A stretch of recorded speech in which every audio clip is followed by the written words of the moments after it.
లక్ష చెప్పండి సార్. మేమిద్దరం భార్య భర్తలమే. మీరు పెళ్లి చేసుకున్నారా? ఏదైనా మీరు చేసుకొనిస్తేగా.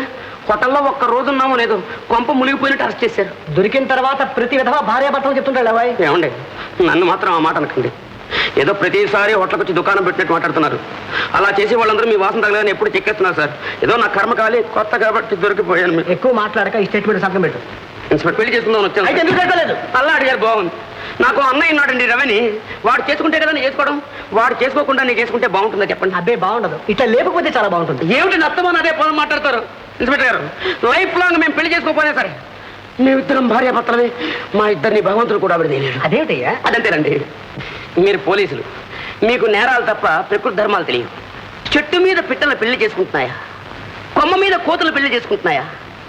ఏమండి, కోతుల నుంచి వచ్చిన ఈ మనుషులకి ఎందుకండి బంధాలు? ఎందుకు? నీ బొందకు సంతకం చేయరా పిచ్చి తండ్రి. సార్ ఇన్స్పెక్టర్ గారు, మీకు ఆడపిల్లలు ఉంటారు. మీ పక్కింట్లో నాలాంటి అందగాళ్ళు ఉంటారు. వాళ్ళు ప్రేమించుకుంటారు, లేచిపోతాం. నమస్కారం ఇన్స్పెక్టర్ బాబు. ఏంటండి మళ్ళీ వచ్చారు? అమ్మాయి కనపడడం లేదని రిపోర్ట్ ఇచ్చాను కదండి, అది క్యాన్సిల్ చేసుకుంటున్నాను. రిపోర్ట్ ఇవ్వడం క్యాన్సిల్ చేయడం అంతా మీ ఇష్టమేనండి. హోటల్లో వీళ్ళిద్దరిని అరెస్ట్ చేశాం. అది చట్ట ప్రకారం నేరం. బాబు బాబు పరువు మర్యాదలు గలవాడిని, అందులోనూ ఒకప్పుడు గవర్నమెంట్ ఉద్యోగం వెలగబెట్టిన వాడిని. ఇన్స్పెక్టర్ గారు, వాళ్ళ పెళ్లి నిశ్చయించాం, ముహూర్తం కూడా పెట్టించాం. ఎలాగైనా వాళ్ళని క్షమించి వదిలిపెట్టాం. ఆ మాట ఇందులో రాసి ఇవ్వండి. అలా అన్నారు బాబు. మామయ్య, అలాగే ముహూర్తం తేదీ కూడా వేసి